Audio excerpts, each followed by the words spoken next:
Welcome to lesson 15, continuing with multiplication and division of rational numbers. And as you can see here, we are on lesson 15 here.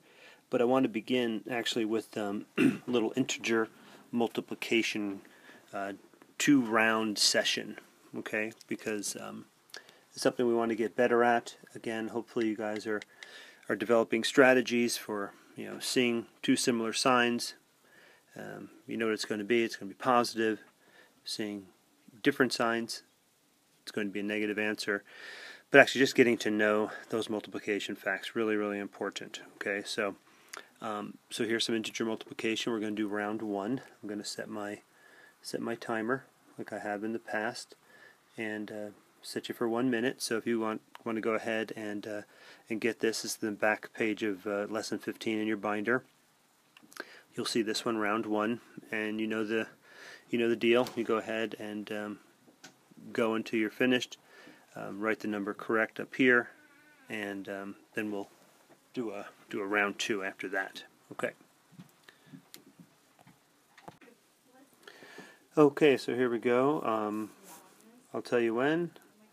When I say ready, set, go, I'll start the timer. Alrighty, ready, set, go.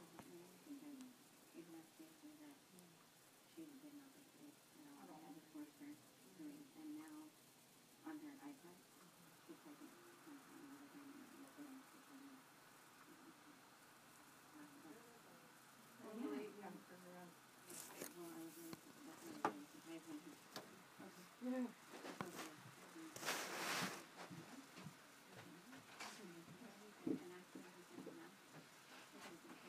30 seconds left.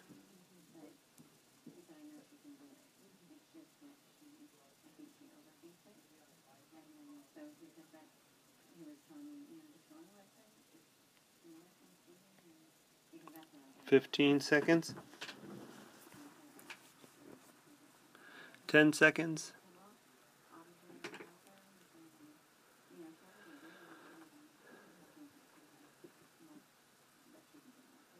And stop. Okay, you know that sound. All right.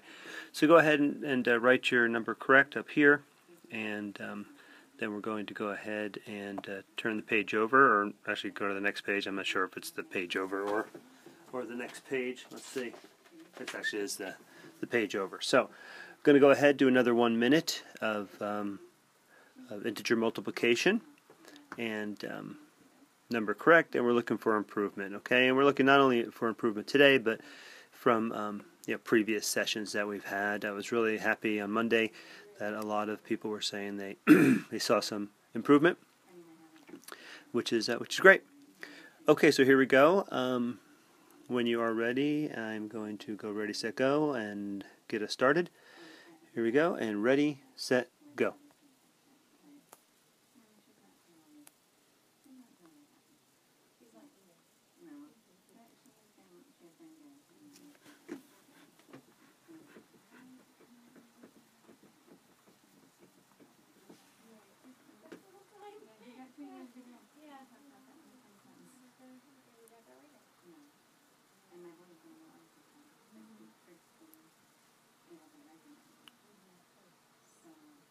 $30 seconds left.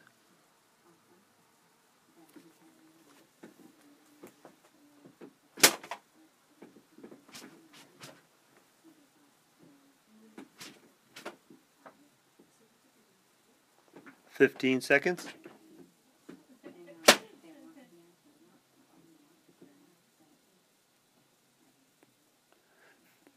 5 seconds.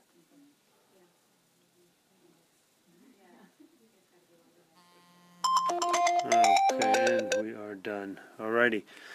So go ahead and total up your number correct, and then enter your number of improvement. Hopefully there is improvement. And again, we're not looking just for improvement from today, from round 1 to round 2, but just over the course of the year. Okay? Alrighty. So now we're going to get started on something new. Okay, so here's the our first page of our lesson 15, and what we would do in a class situation would be I'd put you guys together with the group members, probably in your small groups. And what we'd want to do this first time is want to create a word problem that involves integer multiplication. Okay, so what I'd like you to do is maybe work with your parent teacher or a friend, or just do it yourself, and go ahead and write an equation to model the situation. All right, so create a word problem that involves integer multiplication. So, for example, I might say, both times we went to the fair, I borrowed $3 from my brother. Okay, so if I wrote both times we went to the fair, I borrowed $3 from my brother. Okay, that's my situation. That's my word problem in a sense. What would that look like as an equation that would model that situation? So, as a little practice, a little warm-up right here, why don't you go ahead and figure that out? And I'm going to pause here, and then you go ahead and figure it out, and I'll be back. Okay, so I'm going to just continue. I'll write the answer down here. I'm going to do it in red, and just do it right below, and we'll just fix it up later, erase everything out. Okay, so both times. Now again, both times. Now we're looking at a sum. Okay, we're looking at a sum, or a or if I want to say a multiplication. Since we are using integer multiplication, I guess we'll be looking at a product instead of a sum. Okay, because as we know, multiplication is just repeated addition. Okay, so both times we went to the fair. We went twice. Okay, so could be 2 here. And then if I want to multiply, I'm going to multiply by, well, if I borrowed, that's going to be a negative amount, okay, because that's something I owe. Okay, so 2 times -3, okay, and then I make an equation out of it that actually equals -6. Okay, so what this is saying here is that I am -6 in the red. Good idea I used red ink here, because yeah, I owe that money. Okay, -6. It makes sense, and hopefully you can understand why I did use multiplication. I could have used addition too. Could have used -3 plus -3, which is also -6. Okay, but we were talking about multiplication, quicker, repeated addition, real easy. We can just do 2 times -3. It wouldn't be wrong as well to do -3 times 2, because that is, we know that multiplication is also commutative. Okay, so if you would go ahead and do that, I'd like you to go ahead and complete this A, because what I will do is I would like to have you, as an assignment, actually submit this page to Google Classroom as an activity here, because I'd like to see what you guys are creating. So just starting with A, and we'll talk about B and C and D later on, but go ahead, do A. I'd like you to create a word problem that involves integer multiplication like I did here, and then write an equation that models that situation. So go ahead and do A, and then come on back. Okay, so I can't actually see what you've done, of course, right now, but I will, as we will have this handed in as a sample to Google Classroom.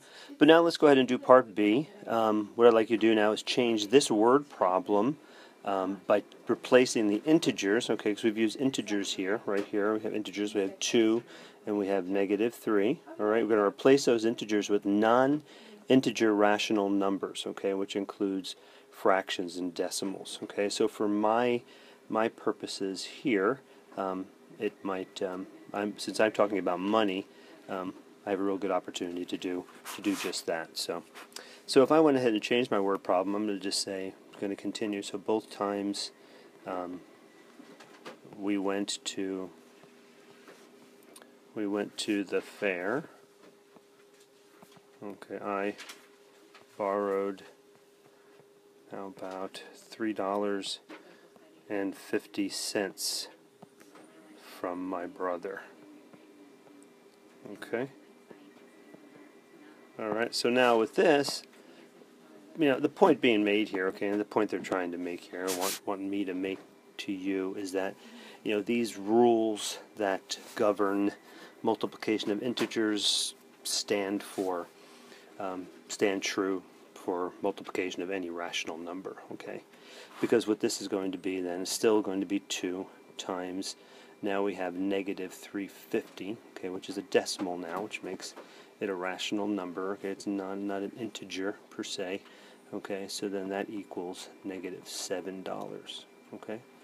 And it's the same exact process as up here, okay? Integers, rational numbers, they behave similarly. The rules are the same. Okay, so now the question for C is, was the process used to solve the second problem different from the process used to solve the first? And the answer is no. Okay, it's not. All right, and if you're going to explain that, it's just that, just like I had said, the rules of multiplication govern integers and rational numbers the same. Okay?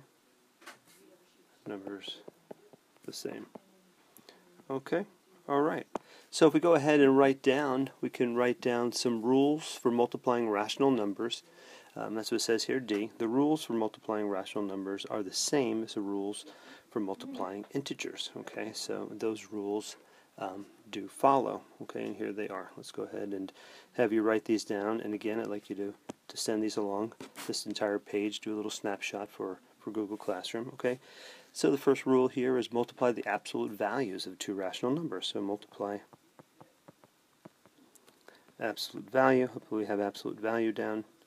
Absolute value of 2 numbers. Okay, I'm just going to do a little shorthand here. And then number 2, if the 2 numbers have the same sign. Okay, have same sign. Answer is positive. Okay, if two numbers have different signs,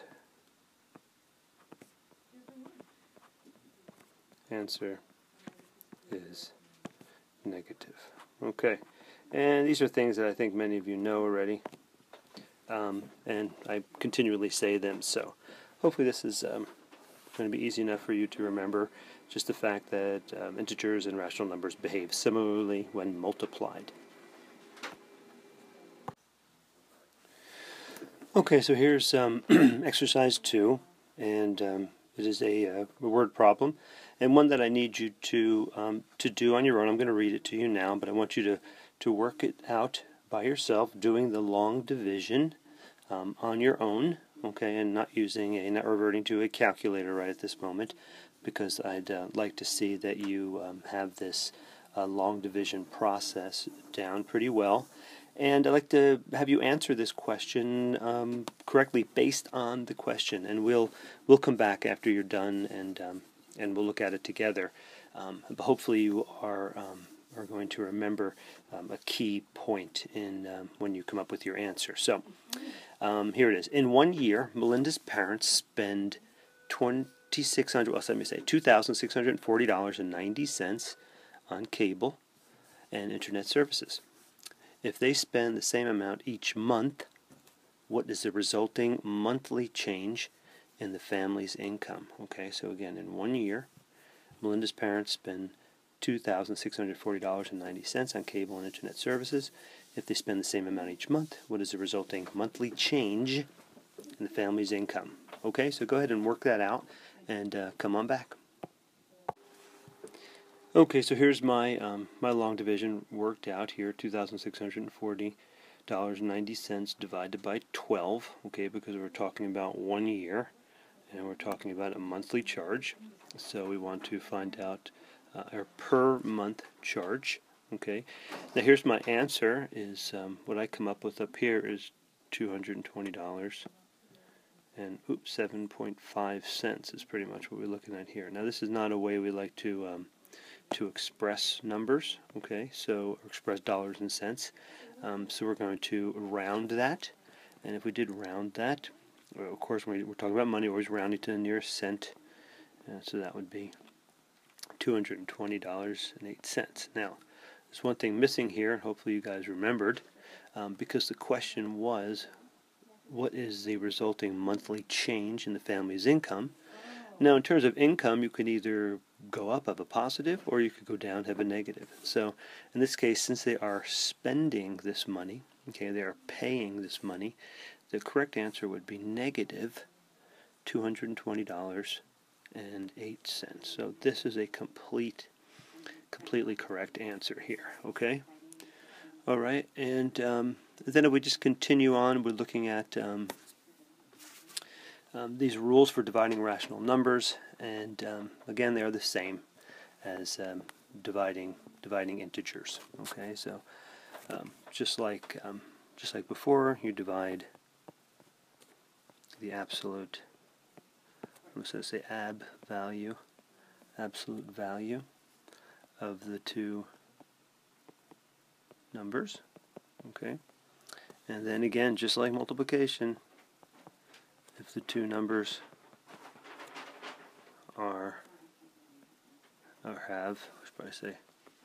have similar signs,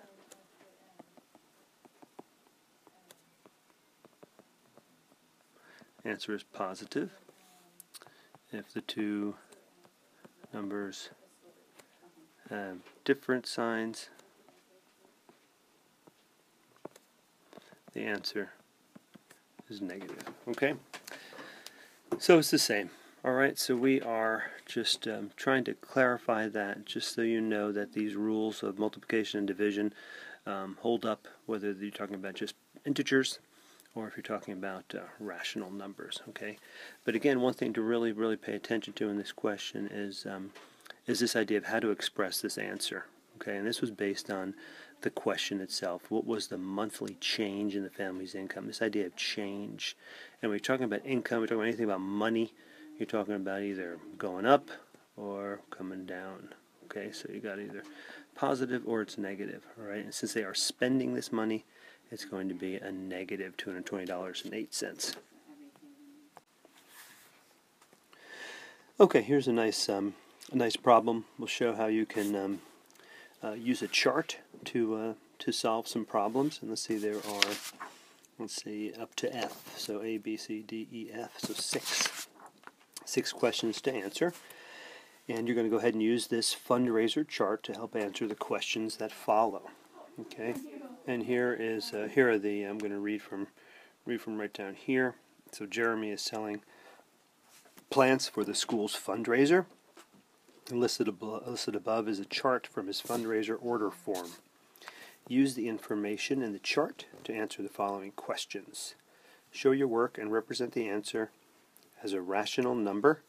Then explain your answer in the context of the situation. So again, big part not to forget. Okay, we want an answer as a rational number, but then to explain your answer in the context of the situation. So what that actually means, and if you don't quite understand that, we will go over that when you come back. So go ahead and take some time. You know, this is actually an exercise that is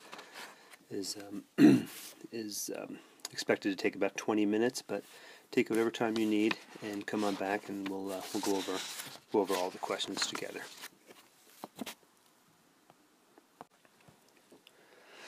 Okay, so here's letter A done. I just decided to do letter A first. I don't know, you might have been through all of the problems already, but I should have told you just to come back after doing letter A. But I just wanted to give you this one for example, just so you can see what I meant by this explanation idea, or what is meant by the explanation idea. So, you know, the situation here was, if Tamara Jones writes a check to pay for the plants, what is the resulting change in her checking account balance? So if you look at the table, you can you would see that she ordered 2 plants, tulips, 2 tulip plants, which were $4.25 each. So the true way to write this as a problem would be, negative 4.25 times 2, because 2 plants, equals a negative 8.5. So we're talking about the result for her, okay, the result for Tamara, okay. The numerical answer is negative $8.50, and the explanation idea is this. So Tamara's checking account balance goes down by $8.50, okay, or you could say Tamara Jones will need to deduct, so take away $8.50 from her checking account balance. So any answer like that explains it in real life, taking it from just being this numerical answer and then just showing that you understand there is an actual real life consequence or result for the things that you do, especially when it comes to spending money. Alrighty, so yeah, go ahead if you haven't, just finish the rest, and come on back. And if you finished all of them, we'll just continue. But if you had actually left out the explanations, go back and do those now that you have a little information about how to do them. Okay, I'm going to do this. Do this letter B, but I actually want to. I'm going to actually do a little kind of a register, kind of income outgo type thing, just to show this play out. Okay, so B says Mr. Clark wants to pay for his order with a $20 bill. Okay, this is all he has, and this happens a lot. Okay, these ATM machines we have nowadays are just spewing out $20 bills, and more and more, you go to the farmer's market and everybody's got 20s. So the people there always need to have change, but in this case, Jeremy does not have change. Okay, he tells Mr. Clark he will give him the change later. Okay, he's going to hope that as he's collecting, he will get the correct change for Mr. Clark. So the question here I asked, how will this affect the total amount of money Jeremy collects? Okay, now this is the important thing, important point here, is how will this affect the total amount of money Jeremy collects? Then you're going to explain that. What rational number represents the change that must be made to the money Jeremy collects? Okay, so here I did a little bit of did my work here, and 225, because 225 was the price per geranium plant that Mr. Clark bought 5 of those. Okay, and this is, again, I'm using the table to get these numbers. He bought 5, so I did that multiplication, and I came up with $11.25. Now, this is what Mr. Clark owes, and this is what Jeremy has earned. He has earned this. Okay, those are his earnings. Those are his sales numbers. Now, what's happened is that Mr. Clark is giving him this. He's giving him $20. So we're trying to find the difference between the $20 Mr. Clark gave him and the $11.25 that he earned.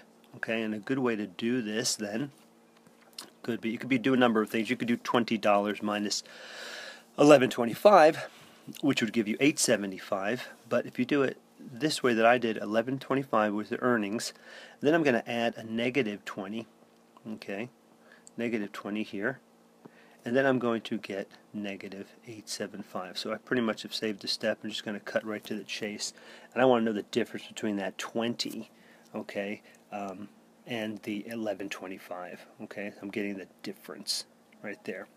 So negative 875. Okay, so the numerical answer is negative 875. Now, this negative $8.75 is how it affects. That's answering this question right here. How it affects the total amount of money Jeremy collects. Okay, so my explanation here is that Jeremy collects too much money.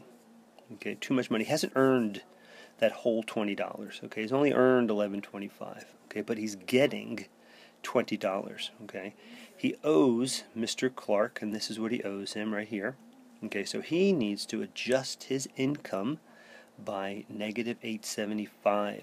Okay, So let's take a look at that a little bit more closely. Okay, so I just want to look at make a table here and just compare sales versus money collected for Jeremy. So just so you can maybe see a little better.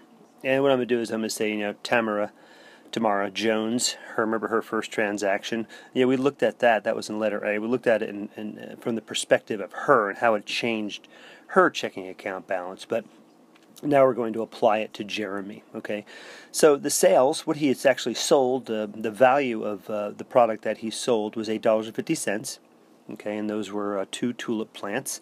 All right, and he collected $8.50 from Mrs. Jones. Okay, now his difference here is then zero. He's balanced. His books are balanced presently. Okay, let's go ahead and look at the next transaction for Mr. Clark. Now, Mr. Clark has purchased $11.25 worth of product. Okay, that's how much Jeremy has earned by selling him those 5 geranium plants. Okay, but he has collected $20 from Mr. Clark. Okay, $20. So now we have a difference here, and our difference here is $8.75.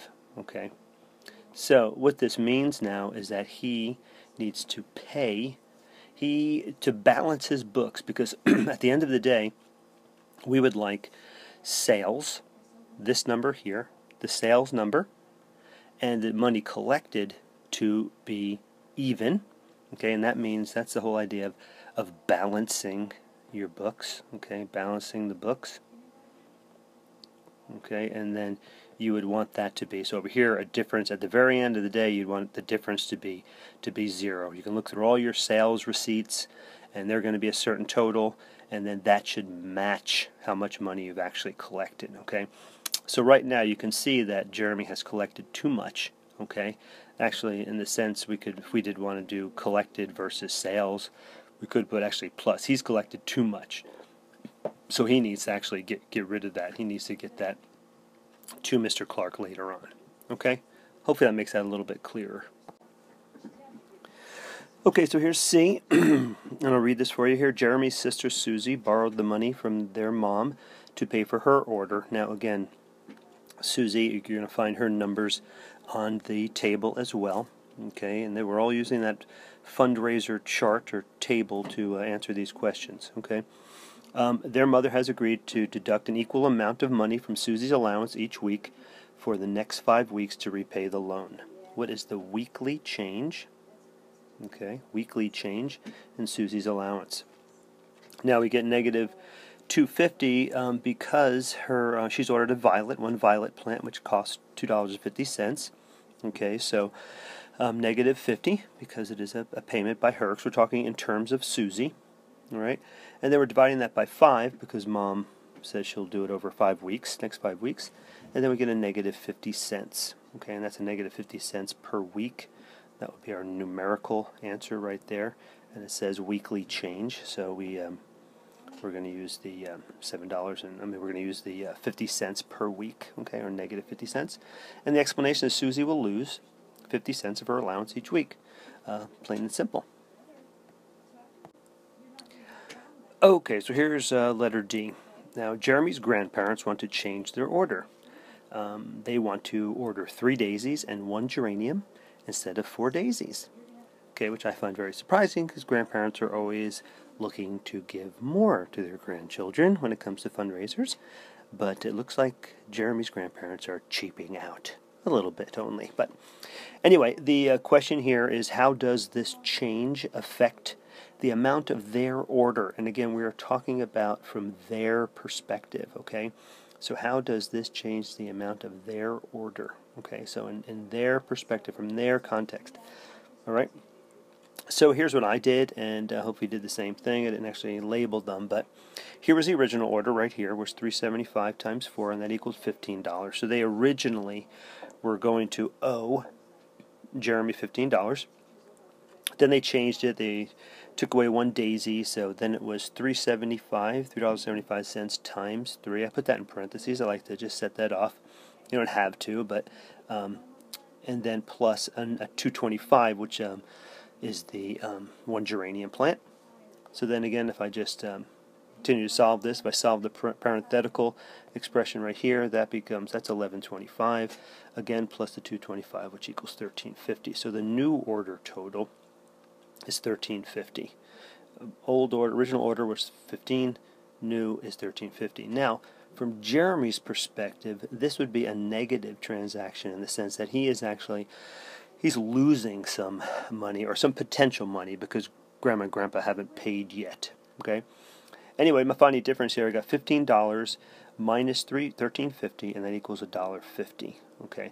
Now this $1.50 is positive because the grandparents will save, or actually get back. They haven't actually spent anything, but they're going to save $1.50 from their original order. Okay, so they're getting that back. So instead of having the potential of paying $15, they're only going to be owing Jeremy $13.50. Okay, but if you want to look at it from Jeremy's perspective, instead of getting 15, he's going to be getting only $13.50. So in a sense, his projected sales are going down $1.50. Okay, so these last two problems are division problems. Just again showing you and illustrating just the way that rational numbers behave similarly, and again knowing when to use negatives, knowing when to use positives.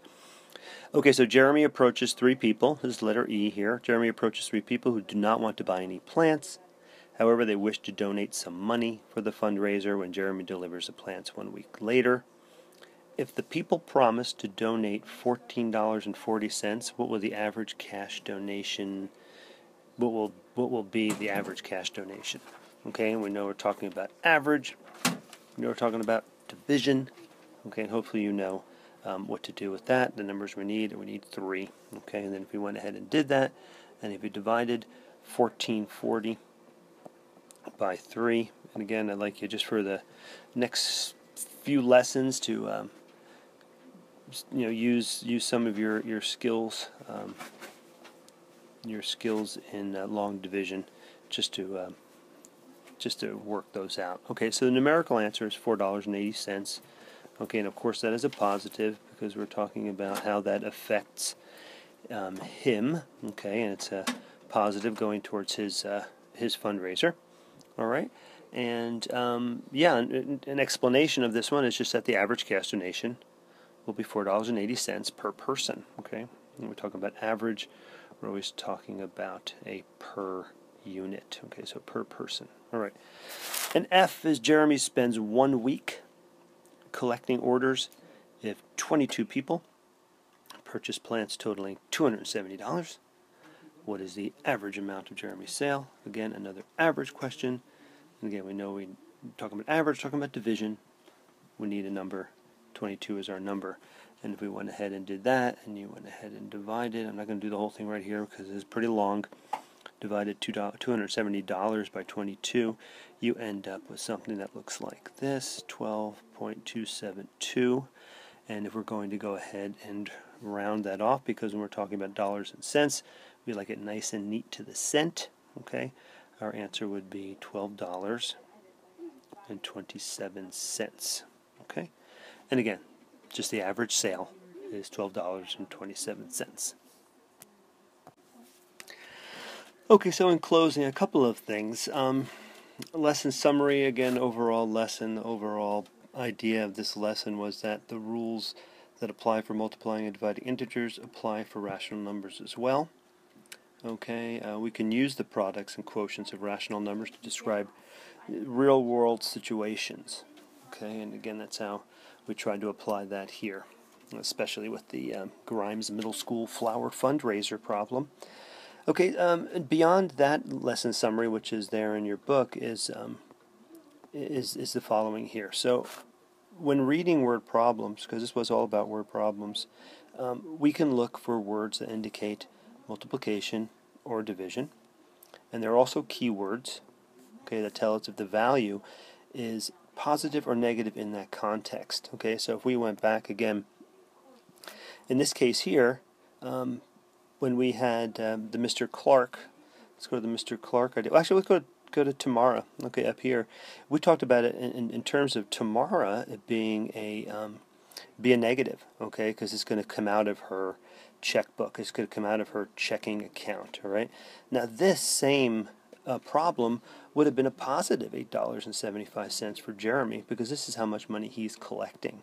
Okay, this is how much money he is collecting. In terms of Mr. Clark, the reason Mr. Clark, oh, actually this was $8.50. I'm sorry, we're talking about tomorrow. She was up there. It was up here, $8.50 would be a plus for Jeremy. That's what we're saying. While it's a negative for tomorrow, it's a plus for Jeremy here. Now this $8.75 over here, this was the Mr. Clark example, and the reason it was negative for Jeremy is because, I mean, how does this affect the total amount of money Jeremy collects? And like we had talked about, he had collected too much here. That's $20. Okay, so therefore he had too much in his box. Okay, too much in his account. Let's say that needed to go. Okay, he needed to actually get rid of that eventually, and that needed to go to Mr. Clark. And in that case, it would have been a negative $8.75 for Jeremy, and then a positive $8.75 for Mr. Clark. Okay. All right. So in terms of the way the context changes, you'll know whether that value or the answer is negative or positive. Okay. Yeah. So again, we'll talk more about all of this in coming sessions in class. One more lesson, lesson 16. Before we have our mid-module assessment. Okay, so yeah, good luck with this one, a nice short one, and have fun.